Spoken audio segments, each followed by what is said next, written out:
সম্মানিত দর্শক বিন্দুরা, আমরা দেখতে পাচ্ছি এখন এই রাস্তায় আন্দোলন চলছে। তো চলেন আমরা দেখে যাচ্ছি এখানে কিসের আন্দোলন চলছে। আমাদের সাথে থাকেন আপনারা। তো আপনারা কিসের দাবি নিয়ে রাস্তায় নেমেছেন সেটা যদি আমাদের দর্শকরা একটু জানাইতেন আর কি। আমরা আজকে আন্দোলনে নামছি এই জন্য, দেখেন এই একটা বাচ্চা, এই আমাদের পাড়ায় গ্রামে আমরা তিনজন ইমাম সাহেব আছি, কিন্তু ওর আব্বু ওর মুসলমানি করাইছে, কিন্তু আমাদেরকে দাওয়াত দেয় নাই। দেয় নাই, আমরা দাওয়াত পাই নাই।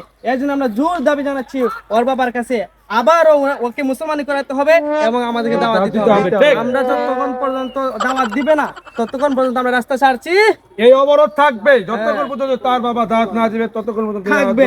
আমরা রাত দিন 24 ঘন্টা এখানে থাকবো, এখানে খাবো, এখানে হাগামু সব করবো, কিন্তু আমরা এখান থেকে রাস্তা থেকে যাবো না। আমরা আন্দোলন মানতে হবে।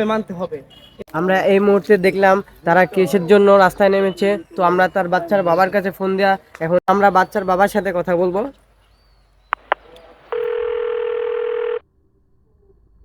হ্যালো, হুজুর, বাচ্চার বাবার সাথে কথা বলবো।